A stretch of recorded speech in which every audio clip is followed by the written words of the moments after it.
The royal family, the epitome of high standards, decency and dignity.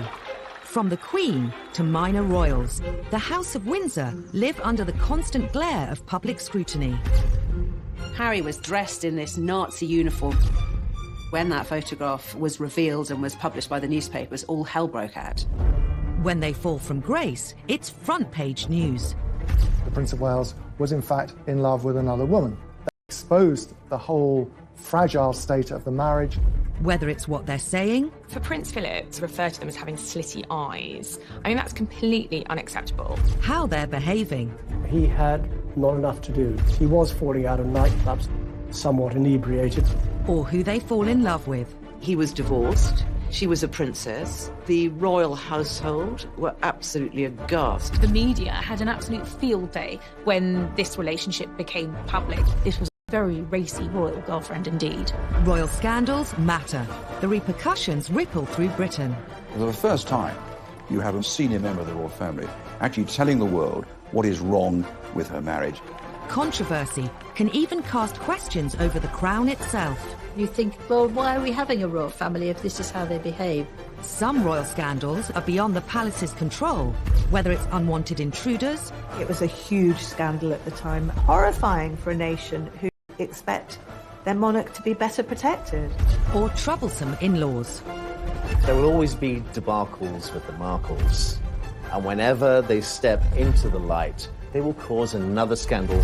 These are the stories that caused scandals at the palace, told by those that witnessed them. But the whole thing was embarrassing for the royal family. Not only did she wash her dirty linen in public, before it was washed, she held it up so everybody could see every little stain.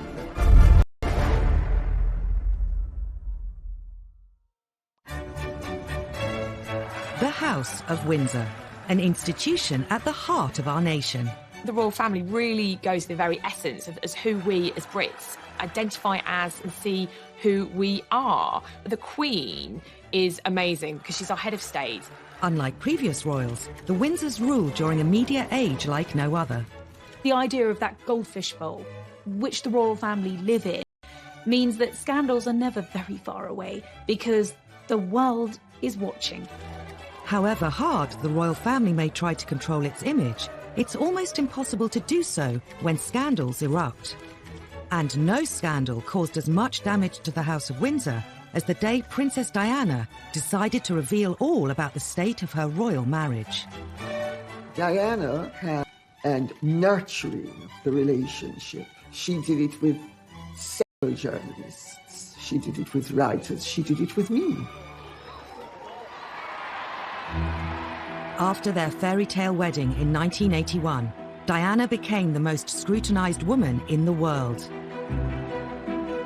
Diana was the biggest star, the biggest celebrity on the planet. If you wrote a story about Princess Diana, it was on the front page, no matter what.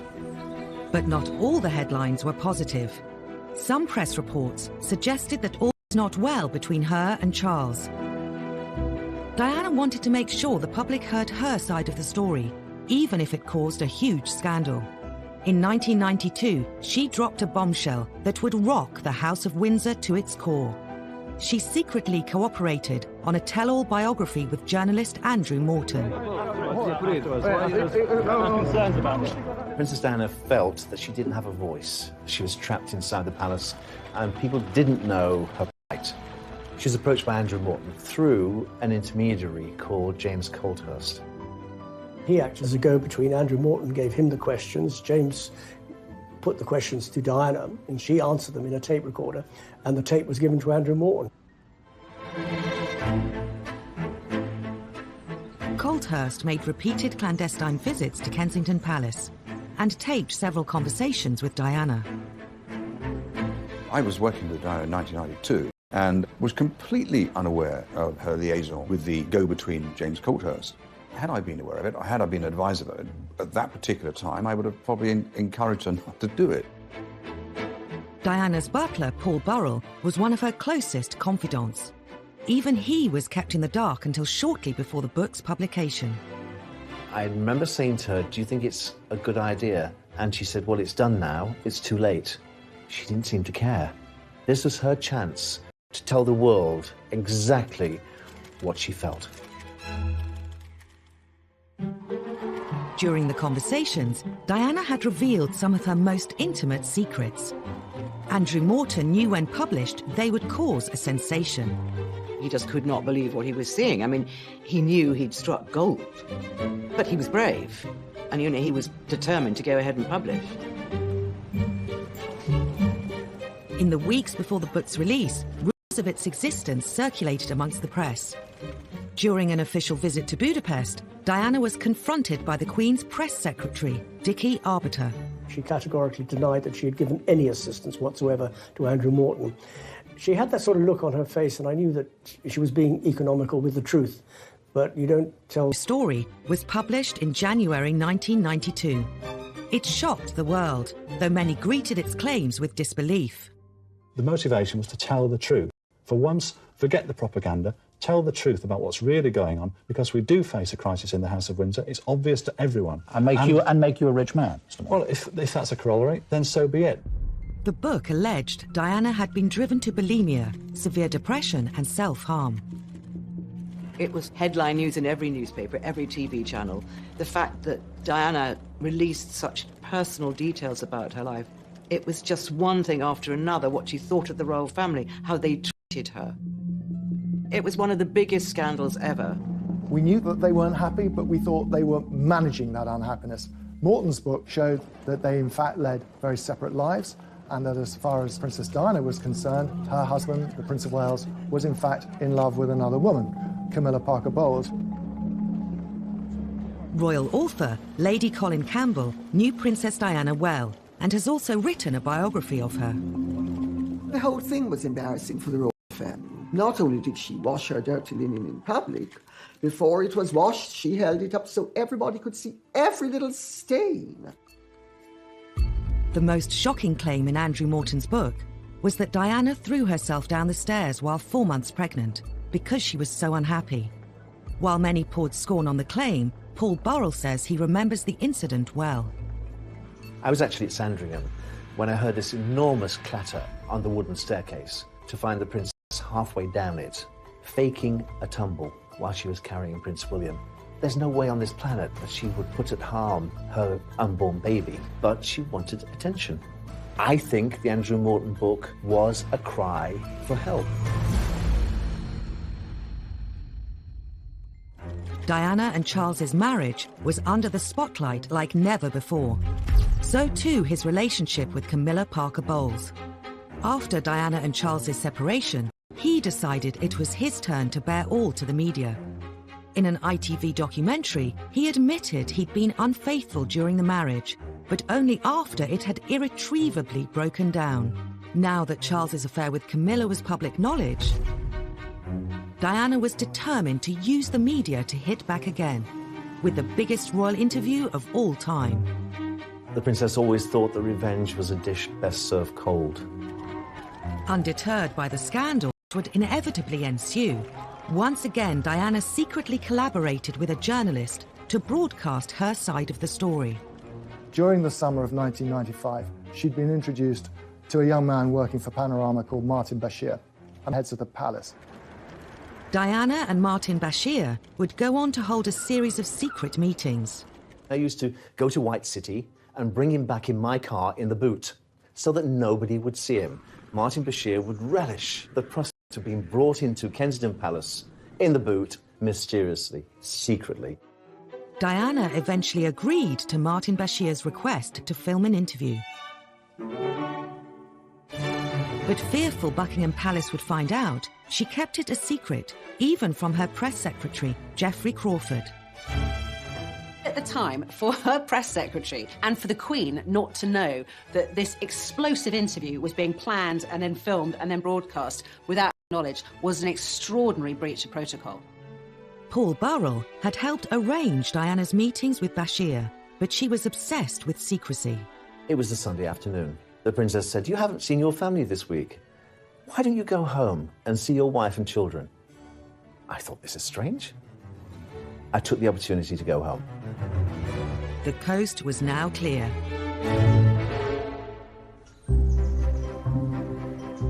The Panorama team were secretly admitted to Kensington Palace.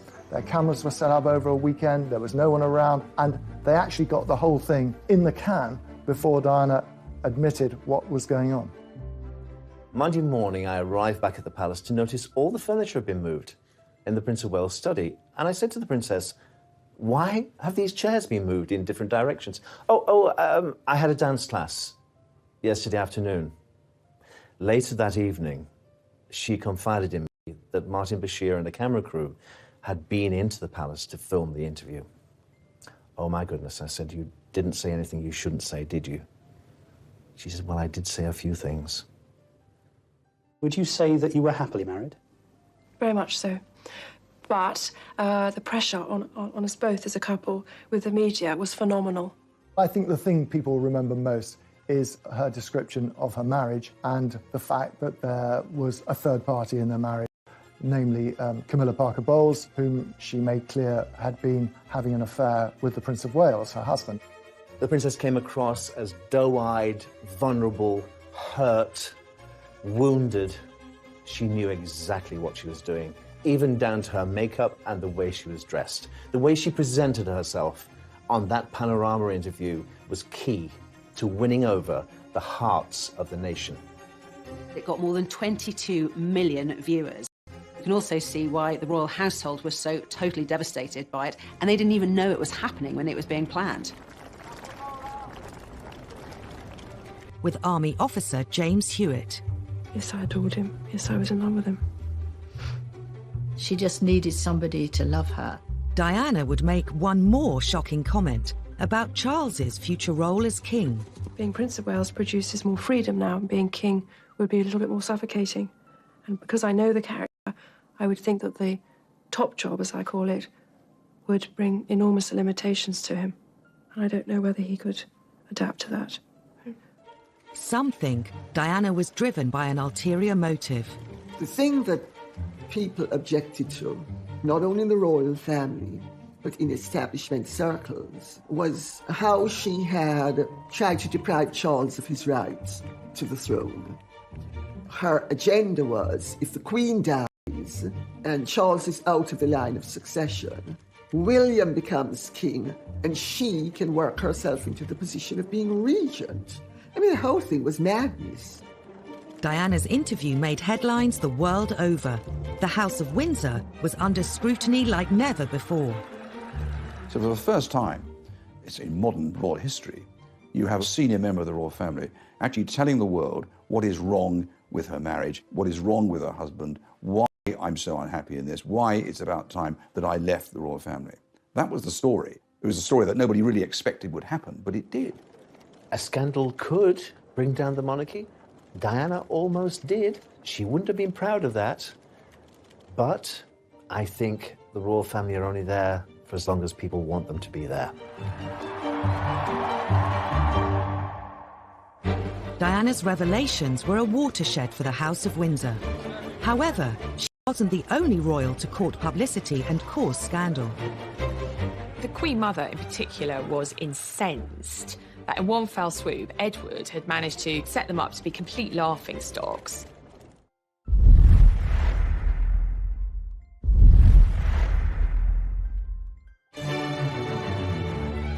As reigning monarch for over 65 years, the Queen has had to endure decades of royal scandals.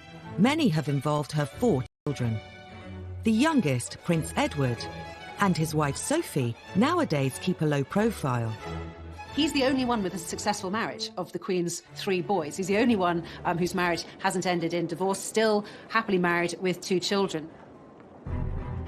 In his younger days, Edward attracted his fair share of headlines. Like Diana, he courted the media, in his case with sometimes disastrous results. Edward's first taste of controversy came in 1986. After graduating from Cambridge University, he followed his father theatre, but Edward decided to go into the Marines, which was a surprise for some people because he didn't appear to be cut out for it. This was a classic example where someone should have taken Edward on one side and said, this might not be your cup of tea. Just 4 months into his training at Sandhurst, Edward dropped a bombshell. Ingrid Seward was writing a biography of him at the time. Prince Edward was home for the weekend, and he told his family that he was going to quit the Marines. And they said, don't be ridiculous. And they talked him round. He said, oh, OK, I'll stay. And he drove back to his base camp the next morning and handed in his resignation. And Princess Anne was driving back to Gloucestershire and nearly put a car in the ditch when she heard on the radio that Edward had resigned, because the last thing she knew, that they'd had this really good talk, and he'd said he'd stay in. The news was received with natural disappointment that His Royal Highness had come to this decision. Some members of the royal family felt he'd let the side down. The Queen Mother was one who felt disappointed in her grandson's behaviour. His father, Prince Philip, was apparently very upset and angry because, of course, you know, what's a royal to do if they're not to be in the armed forces? Soldiers make an oath to Queen and country. For a member of the royal family not to be up to it in terms of joining a military unit was damaging. After quitting the Marines, Edward was free to indulge his real passion. Hurrah, hurrah! During university, he'd developed a love for the performing arts. Edward had always been seen as a man who seemed to be at his happiest on the stage. He also managed to convince other members of the House of Windsor to take part in a TV special, It's a Royal Knockout. All this quasi-excitement doesn't really matter a damn to you, then? No, we're the strong, silent types. We're the best blue bandits there are. The programme was widely seen as a really low point for the House of Windsor. It was an incredibly kind of toe-curlingly embarrassing affair. You've got the members of the royal family prancing in period costume. They look like extras from the Tudor court. I think it was quite dangerous for the royal family in a way, because you think, well, why are we having a royal family if this is how they behave? If you see these people running around, mucking about, like 6-year-olds or 3-year-olds even, and you think, well, am I giving my taxpayers money for this? It's nonsense. On the day the programme was filmed, Edward gave a press conference to the waiting media, but it turned into yet another Have you? Well, thanks for sounding so bloody enthusiastic. Richard Kay was the Daily Mail's royal correspondent covering the day's events and was at the press conference. And he said, what did you think of it? Well, we couldn't really answer because we hadn't been allowed to see it, at which point Edward sort of threw his toys out of the pram, if you like. What did you think of it? Thanks. I thought it was... He displayed a very impetuous side of his character, and of course it was reflected in the television broadcasts and the newspaper accounts at the time. If Edward hoped It's a Royal Knockout would bring the royal family's image up to date, the whole affair did precisely the opposite. The Queen Mother in particular was incensed that in one fell swoop, Edward had managed to set them up to be complete laughingstocks. And she, having tried so hard to kind of reposition her family and obviously her daughter as monarch with dignity and gravitas, prancing around in Tudor costume, kind of laughing and braying in front of the cameras, it took them back several years. The fiasco didn't deter Edward from embarking on a career in television. In 1993, he started his own TV company, Ardent Productions. At the time, he made the mistake in saying, well, I'm not going to work on my royal connections, but practically every documentary he made had a royal connection. In 2001, Ardent were commissioned to make a series called A to Z of Royalty for an American TV channel. Prince William was about to start university at St Andrews. At the time, it was a big story. There was an agreement in place between the palace and the media that we would turn up to cover Prince William's first day at university, and we would then leave, which we all duly did. Except there was one film crew that didn't pack up and leave, and ironically enough, that was Edward's. Edward's film crew broke the agreement Clarence House struck with the media and continued to film around the university. Edward and his media career once again attracted all the wrong headlines. Edward was very defensive about it, maintaining that they weren't stalking Prince William, they were merely doing some extra shots they wanted to take up there. It did look very much like there were two rules. One rule for the working press, if you like, the media, and another for the royal family. It looked favouritism. Press reports claimed Ardent's bungling caused a huge bust-up between Edward and William's father. Prince Charles was apoplectic about it. When news reached him that there was still a camera there, there was quite a colourful phone conversation had between the two brothers. Ardent were forced to issue a public apology. It was a massive case, end of Edward's fledgling production career. Edward's television career was subject to press ridicule from the beginning. It was symbolic of the media's changing relationship with the royals. In the years immediately after the war, the British media showed far more deference to the monarchy. But in the 1950s, that began to change. The threat of scandal forced Princess Margaret to abandon her plans to marry. Her suitor, a member of the royal staff, named Peter Townsend. Peter Townsend was a war hero, a fighter pilot, very glamorous. But Peter Townsend had been married before, and in those days that created a huge scandal. The obstacles were enormous. He was divorced, she was a princess, the royal household were absolutely aghast. It was seen as a scandal because you can't do that as a royal. You can't get involved with somebody who is divorced. It's not done. Sir Alan Lascelles, who was the private secretary to the Queen, when Townsend went to tell him of the news that they intended to marry, Lascelles said, "You must be either mad or bad or both." The Royal Marriages Act meant Margaret needed her sister the Queen to agree to the marriage. But her role as head of the church placed Elizabeth in a compromising situation. The Queen was head of the Church of England, therefore could not condone the remarriage of divorced people in church. So for Princess Margaret, that was going to be tricky. Divorce was a dirty word. It was a dirty word in terms of the church. It was a dirty word in terms of government. In those days, the church did not recognise divorce. They knew it was happening, but they didn't recognise it. They didn't like it. As the church and the powers in the government pressed the Queen to oppose the marriage, the romance was about to become public knowledge. An eagle-eyed reporter saw Margaret brush a bit of fluff off Group Captain Peter Townsend's RAF tunic, and royals don't brush fluff off the hired help's tunic, and they thought, aha, there's something here. It was out in the open, they couldn't disguise it. That gesture of the bit of fluff went right round the world and was, in fact, a major story which led unquestionably to a crisis. This was a public display of affection which was very unwise. The press latched onto this enticing story. It offered romance, drama, and real danger for the House of Windsor. The country was hooked.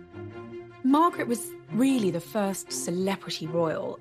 People were fascinated in her life, and she was dating someone who was a controversial character, and this was quite a racy royal romance, so it made the headlines. Unfortunately, the fact that he had been divorced was a big issue, and whereas a lot of people were privately sympathetic to Princess Margaret, there was still this huge issue hanging over it. The romance was doomed. Margaret was presented with a choice. If she married Townsend, she would have to give up her title as princess. She chose her duty to the crown.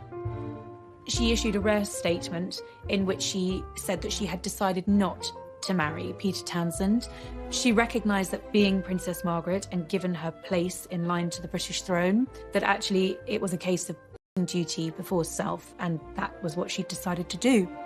It was the first of the post-war scandals to hit the royal family. It was a tragedy in many ways that Margaret hadn't been able to marry him. He was her first love, the big love of her life. The Queen's intervention quelled the growing controversy around Princess Margaret's love affair. But the damage to royal reputations was done, and the floodgates had been opened. The age of deference was over. The royal family was now fair game. Half a century later, tales of a tearaway prince would create more shocking headlines in the tabloid press. Prince Harry did have a very troubled adolescence. He missed his mother a lot.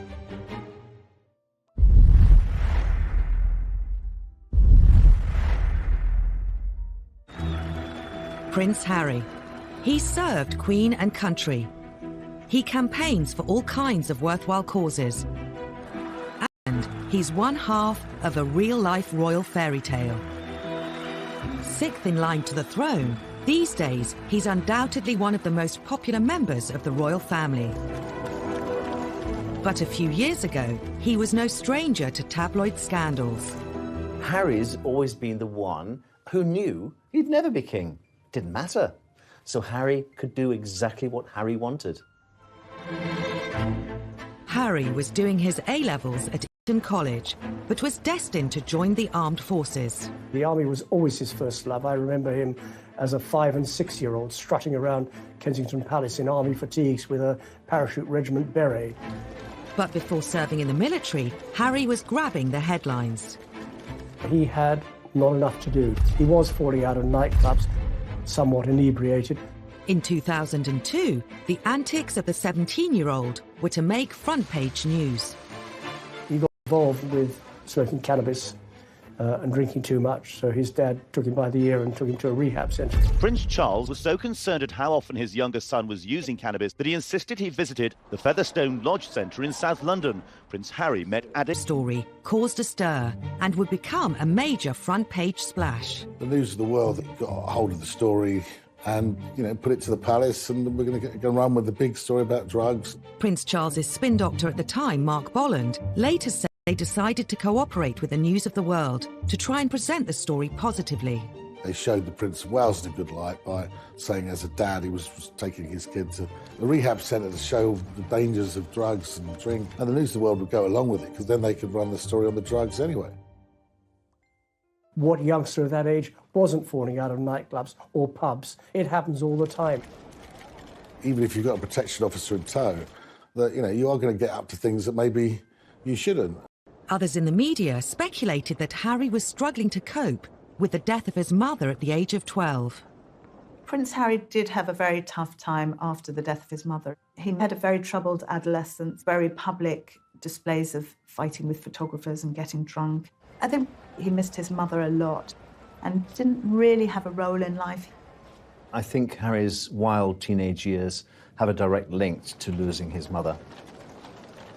William and Harry walked behind Diana's coffin as part of the funeral cortege. Having grown up with them, of the two boys, I always worried about Harry most. An almost intolerable moment for the two boys, the two princes. Impossible to put into words. I knew that William was of an age he could understand his mother's passing, and Harry wasn't. And that really did affect his teenage years. He admitted a couple of years ago that he suffered mental health as a result of the death of his mother.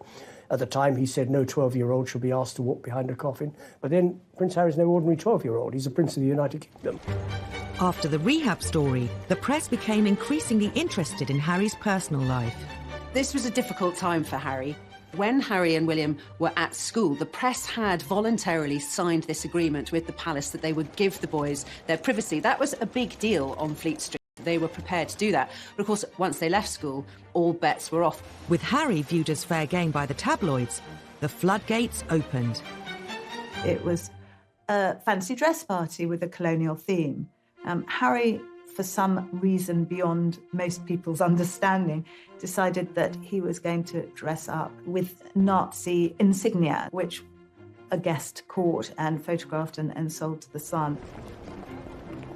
He made this very, very silly mistake, obviously deeply inappropriate, going to this fancy dress party, which itself had a pretty dodgy theme, colonialism. And obviously when that photograph was a sort of global upset. I was in Barbados at the time, and I was talking to this minister, and he was horrified. The Jewish community were very upset about it, and so they should be. I think everybody should be upset about it, that a member of the royal family, and a senior member of the royal family at that, was wearing a swastika armband.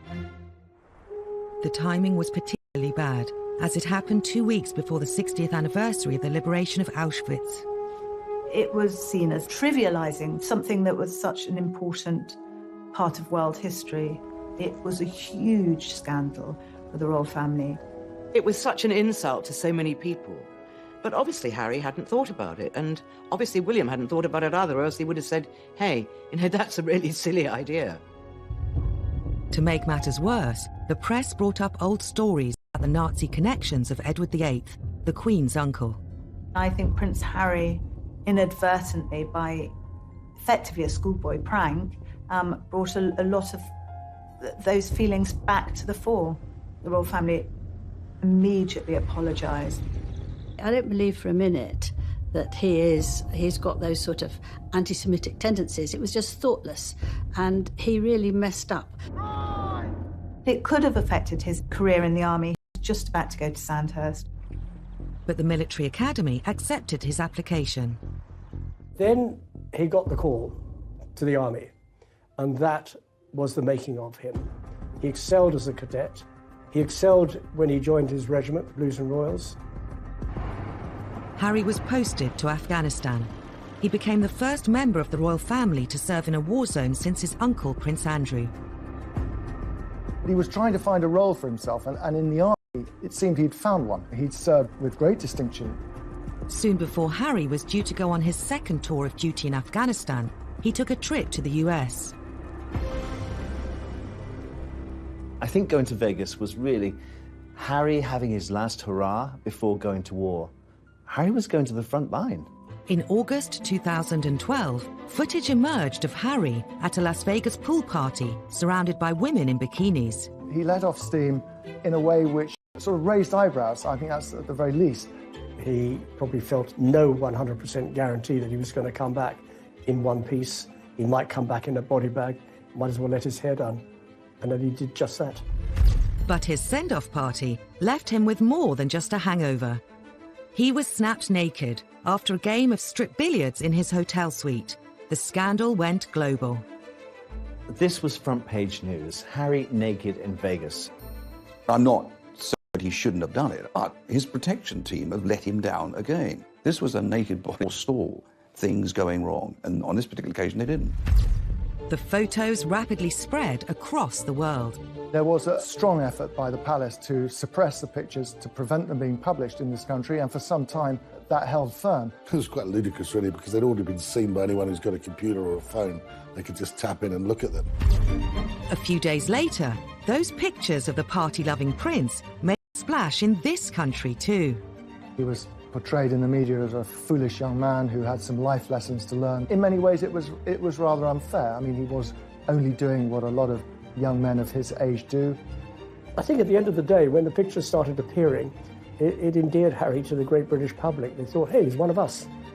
Ultimately, it was a phase Harry was going through, like a lot of kids go through, and just part of his growing up. Today, Harry has dedicated himself to helping young people in mental health charities. And of course, he's very happily married. Some think Harry's wild days actually helped cement his place in the hearts of the public. I think the whole world love Harry. Welcome to Canada! They love a sort of bad boy who's become a good boy, and he's got a lot of charisma. Harry's a progressive modern royal. You either want the royals to be modern or you don't. If they're not modern, they're complaining about them not being modern. If they do modern things, then still complaining. You can't have it both ways.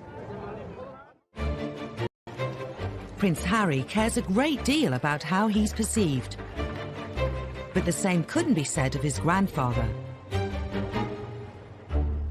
I think there's always a slight intake of breath whenever we used to see the Duke of Edinburgh on public engagements, because you never quite knew what he was going to say or do next. They don't sound entirely native.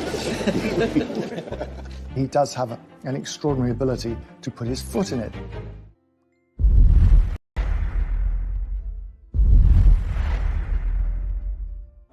Before retiring from public engagements well into his 90s, Prince Philip did a remarkable job, accompanying the Queen on royal visits throughout the UK and all over the globe. We've now seen the world's most experienced pluck on there. He's also known for his blunt sense of humour.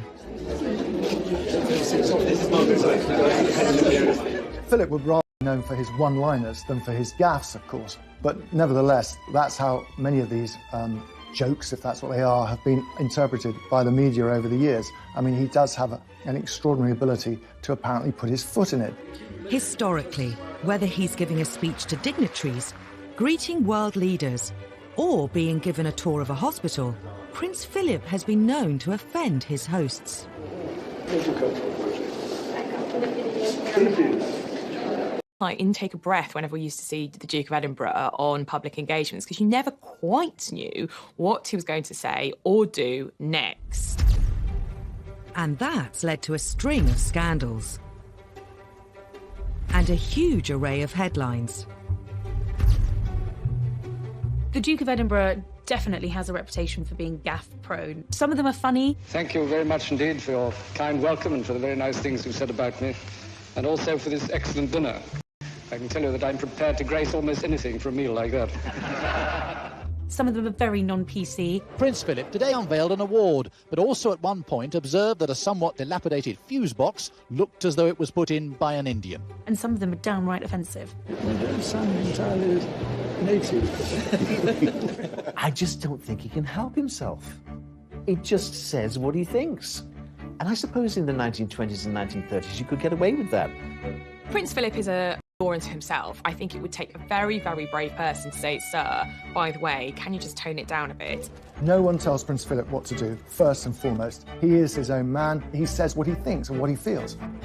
At the centre of a storm, the Duke visiting Ely Cathedral today, saying nothing more about handguns. On his behalf, though, a lengthy apology from Buckingham Palace after he questioned the wisdom of new restrictions. He is trying to say the right thing, and sometimes it doesn't come out quite right. He's always taken the view that his role is an icebreaker. The Queen is actually remarkably shy. In 2013, Philip met Nobel Prize-winning education campaigner Malala Yousafzai. One thing about children going to school. They go to school because the parents don't want them in the house. Instead of putting people at ease, sometimes he puts them in the spotlight. In 2010, Navy Sea Cadet Elizabeth Rendell made national news when the Duke asked her if she worked in a strip club. He was with people in uniform. He's always much more comfortable with naval and army types, and he obviously felt secure in their surrounding that he could crack a joke. While people in the UK are used to his old-fashioned sense of humour, on the international stage, the Duke has sometimes threatened diplomatic relations with foreign countries. I don't think he means any genuine offence when he makes these one-liners, but unfortunately, he has offended nations and peoples around the world. In 2009, the Duke committed one of his most high-profile blunders when meeting Barack and Michelle Obama. Meetings with the Chinese, the Russians, David Cameron. Tell the difference. I think Prince Philip asking whether you could tell the difference between Chinese, have a preponderance of saying something rude about the Chinese. In 1986, while on a state visit to China, Philip made arguably his most infamous and catastrophic blunder of all. They were behind the red flag of China for the very first time, a huge visit because of all the trade potential. And it went terribly well, up and until Philip's comment. He described Beijing as ghastly and then made further offensive comments about the Chinese people. I was there when he said to a group of students, if you stay here any longer, you'll get slit eyes. The students themselves weren't offended. However, the hosts were, and there was an enormous diplomatic mission undertaken to smooth things over. Of course, on the surface, everyone said they weren't offended at all, but we were always told that behind the scenes, things were very fraught. I don't think the Queen was overly impressed with that one. The Duke's gaffes may cause tension, but the press have always lapped them up. Some who know the royals feel Philip is treated unfairly. Prince Philip likes to relate to people on a human level. He tells jokes that are funny.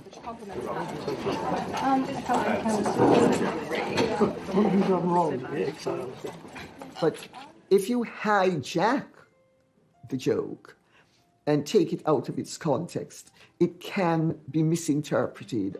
The problem is when Prince Philip makes a gaffe, all the press are absolutely delighted because there they have their story.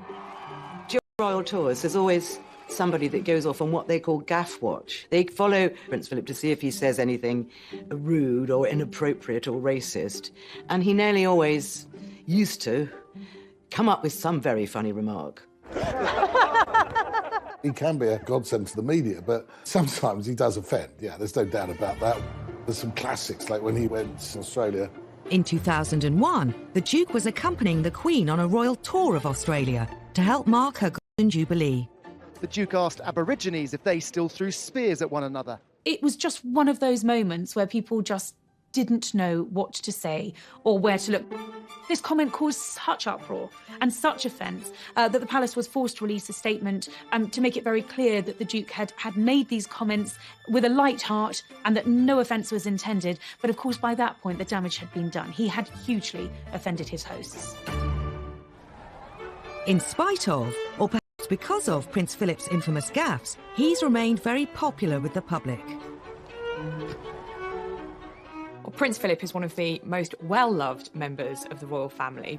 He really was the kind of comedic companion to the Queen. He has been sort of a wonderful husband to the Queen, so supportive. One essential ingredient of any happy marriage, and you can take it from me that the Queen has the quality of tolerance and abundance. Sometimes it's not just the reputation of the royal family that's on the line, it's their safety. When there's a lapse in security, it's not simply a scandal, it's a matter of life and death. She could have been knifed, she could have been suffocated. Anything could have happened to our monarch lying in her bed.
While we're used to seeing the public lives of the royals, what goes on behind palace walls has always been more of a mystery.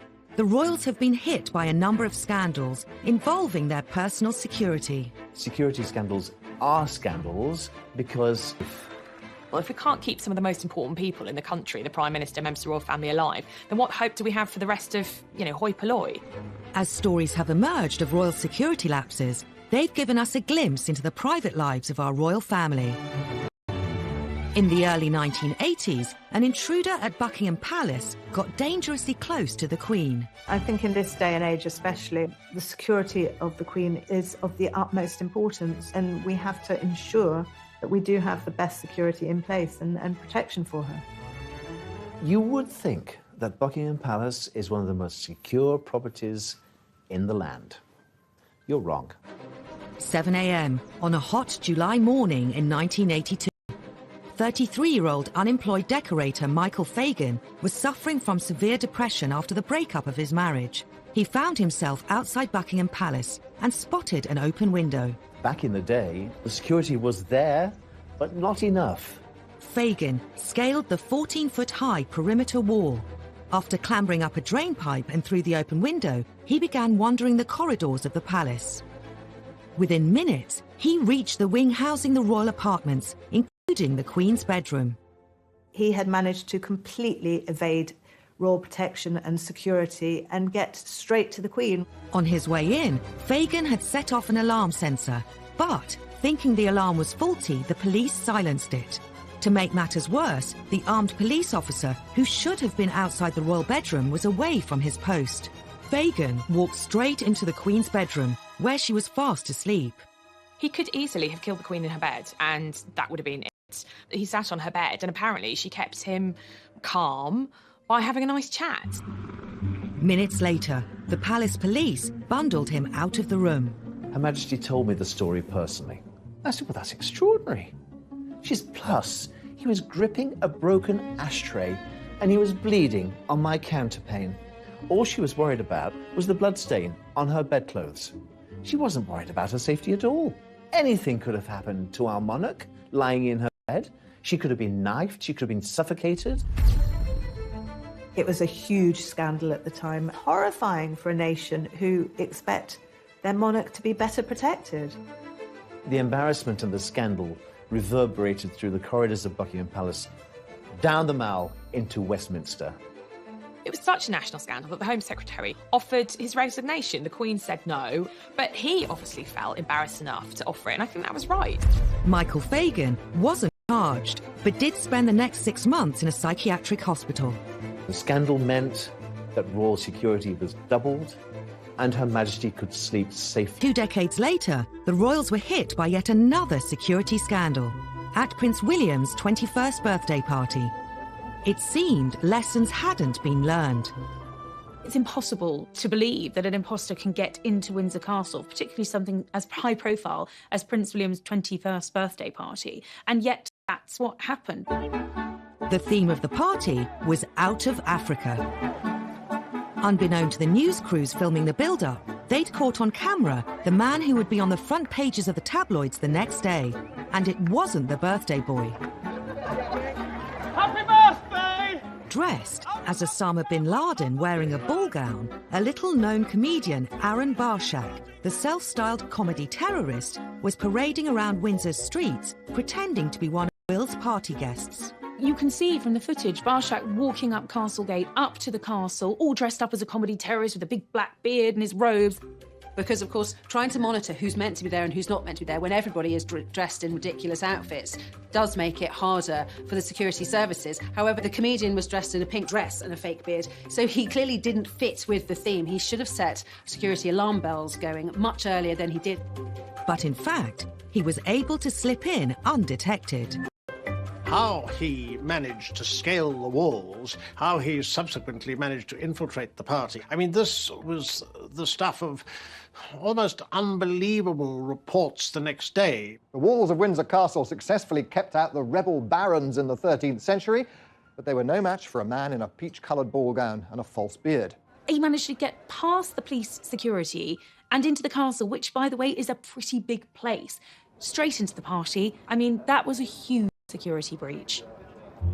Barshak climbed onto the stage where Prince William was making a speech. He kissed him on the cheek before eventually being detained.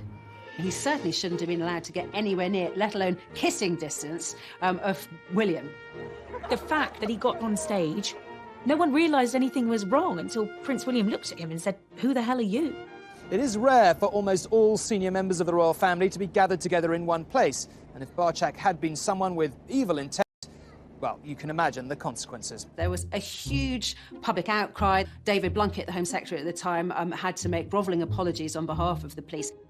Security breaches don't get any bigger than that. It was a huge royal scandal, and suddenly all of the attention was off the birthday boy and on what was essentially a massive security threat. David Blunkett did also, interestingly, put the boot into the royal family. He clearly wasn't prepared to take the full blame on behalf of the police and said that the royal family had specifically asked for lighter touch policing on that night. Every tourist would be talking about a very different story today. Could the lax security around the royals have prompted the idea behind the next breach? Less than 6 months later, an undercover reporter infiltrated the royal household and got a job as a footman. The reporter faked a CV, bogus references, and somehow managed to elude royal security and all of the checks that surely go with applying for a job in the household. The Daily Mirror even managed to take this grainy photograph of their fake footman, Ryan Parry, standing on the balcony of Buckingham Palace. The Mirror journalist described how his uniform guaranteed virtually unlimited access to every part of the palace. For the Daily Mirror, this was a massive coup, revealing the most astonishing details about the domestic lives of the royal family. The fake footman had access to the royal family's personal apartments and even took photos of the table where he served the Queen and Prince Philip their breakfast. He revealed these fascinating details of breakfast with the royals, the Queen feeding her corgis marmalade and toast underneath the table. They all thought Queen would be eating off gold plate, and the idea that her muesli was brought to her in Tupperware boxes sort of really appealed to people. The British public were able to gawp at what Her Majesty eats for breakfast. The country was shocked someone with a fake CV could get so close to the Queen. Just makes you wonder about how many other people they've employed who have had slightly dubious backgrounds. Even more embarrassing was the timing of the scandal. He was there on the eve of a presidential stay. In fact, he saw the president's bedroom. There could have been a real scandal over the fact that this undercover reporter was working within feet of President Bush while he was a guest of the Queen. For the palace, utter humiliation, an absolute breach of royal security. While security staff can be hired and fired, even the royals can't choose their in-laws. The Markles, they're not going anywhere. Meghan's family obviously want to cash in on her fame and her royal connections.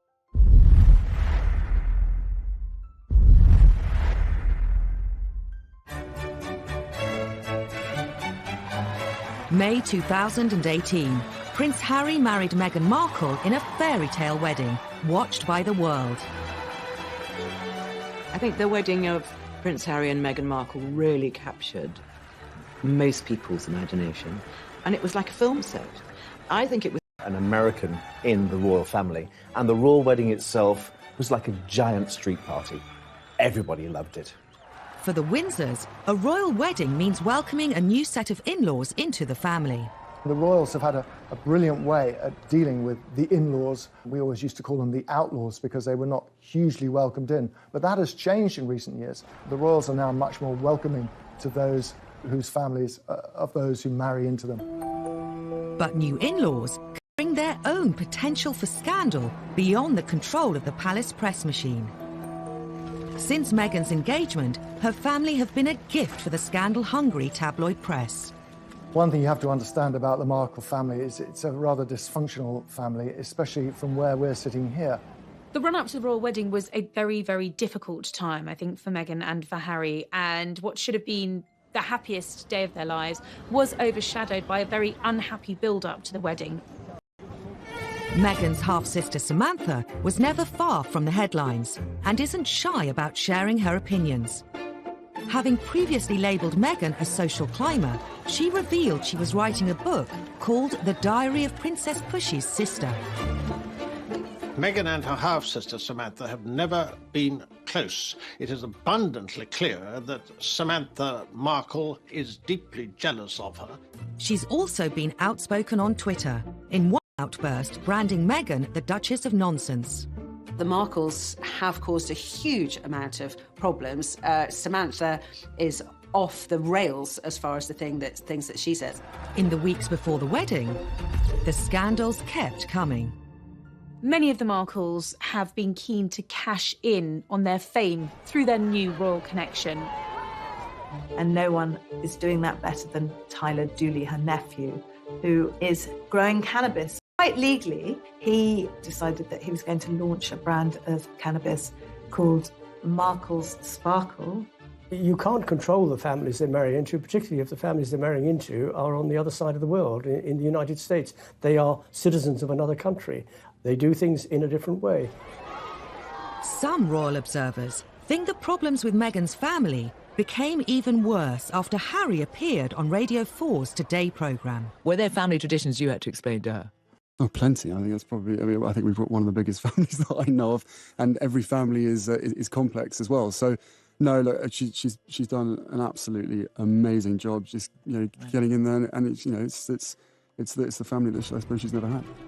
Harry's comment about Meghan's family sparked a very public war of words with the Markles. It was a crass remark, I think. Social media, Twitter sphere, if you like.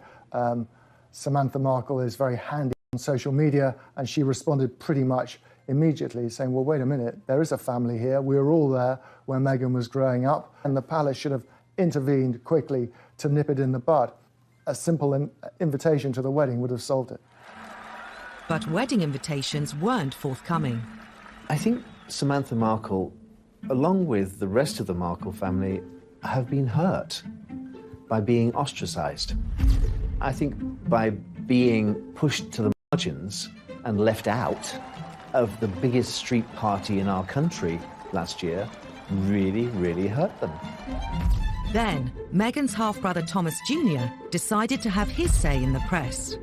He decided in his wisdom that he was going to write an open letter to Prince Harry, suggesting that he called off the wedding and saying, it's not too late, mate, to get out of it, and my half-sister is shallow and jaded and conceited. Obviously, that was mortifying for poor Meghan and Prince Harry, who really wants to protect her from her family, as far as I can see.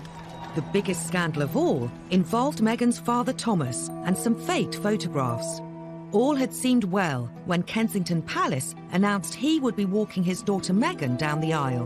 We were all looking forward to seeing both her mother and her father at her side on the wedding day. But as the date got closer and closer, it became apparent that there was a problem with her relationship that she had with her father and whether he was actually going to be able to attend. 2 weeks before the wedding, what appeared to be paparazzi photos emerged of Thomas Markle being measured for a wedding.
Wedding suit. Another image showed him in an internet cafe near his home in Mexico, looking at pictures of Meghan and Harry. But soon after their publication, it emerged that Thomas Markle had colluded with a photographer to stage the photos. During the run-up to the Meghan and Harry wedding, there was a lot of attention put on to Thomas Markle, who felt that he was getting a lot of bad publicity. He was being portrayed as a sort of reclusive, penniless slob in Mexico, was sort of the image that he felt he was getting, and he wanted to correct that image. So he decided, in his wisdom, or distinct lack of wisdom, that he would set up these photos that showed him, in his opinion, in a better light. The focus of the wedding shifted from the bride and this great British event to the bride's father. The British press had a field day. Samantha Markle admitted advising her father to do the photos. They were both accused of ruining Harry and Meghan's imminent wedding. Whether he was financially rewarded for them, we're not entirely sure, but the assumption was he was being paid for these pictures. And that started alarm bells ringing at Buckingham Palace. And then, of course, there was so much written about how this must be very, very humiliating for Meghan and what's her relationship and is he going to come to the wedding after all or not, which was, of course, the big question mark about all of that. Was Thomas going to walk Meghan down the aisle? As the clock ticked down to the big day, it was reported Thomas Markle was in hospital with heart problems, meaning he wouldn't be at the wedding. It turned into a huge fiasco for the royal family. This was a man who had to miss his daughter's wedding, who was flailing around not knowing what to do and ended up in hospital with a heart attack. In the end, Prince Charles stepped in. As a father of a daughter, more than anything, you want to give your daughter away, I'm certain, at her wedding, and the fact that he couldn't do that must be a sense of deep, deep sadness to him. Could the whole scandal have been avoided? Now, wouldn't you think they'd learned their lessons from the past? Wouldn't you think that they'd send somebody out to America to take care of the father of the bride? Thomas Markle was a loose firework waiting to go. But Dickie Arbiter, the Queen's former press secretary, says that Buckingham Palace was powerless to intervene. A lot of people were saying prior to the wedding that maybe the palace should have done more to protect Thomas Markle. Suggests that Harry and Meghan country, first of all, got to ask the Queen's permission, if they can go. Then you've got to say to the government you want to go. Royals can't just jump on a plane. The controversy surrounding Thomas Markle and the fake photos put a huge strain on his relationship with Meghan. And there was worse to come. Meghan tried to mend the rift and wrote to her father. What did he do? He released that letter, a personal letter from his daughter to himself, to the media. If every time she writes to him or rings him, he talks to a journalist, then she's going to stop doing it. So she's going to have to cut him out of her life, I fear. To make matters worse, 6 months after the wedding, Thomas Markle appeared on TV, complaining Meghan had cut off all contact. Been trying to reach out for several weeks. Every day I try to text her. I just haven't received any comment back. And Samantha appeared on Channel 5's Jeremy Vine show to defend what she'd said about Meghan. I've got a brother. If I fall out with him, what I'm not going to do is tweet insults at him, because then he won't talk to me. Isn't that how we all work with each other? What was going on that didn't make sense is that I really started to feel protective over our father. But why insult her? I don't understand. Because he was being purposely ignored. Sure, but how does it help him to alienate Meghan? I don't understand. Help me understand. We were hoping that private channels would be used. They're not being used. When they failed, we went public. I don't think Samantha Markle is going to go away anytime soon. There will always be debacles with the Markles. They're not going anywhere. And whenever they step into the light, they will cause another scandal, another problem for Meghan and Harry. Next time on Scandals at the Palace. As the royals become more accessible, they also become easy targets, and often they're caught out on camera. And the thing which got her into hot water was that she could get access to Prince Andrew, her ex-husband, for £500,000. Where there are royals, a ferocious tabloid media, and a public desperate to know everything about them, scandals are never far away. The Iron Duke had turned into the Duke of Hazzard.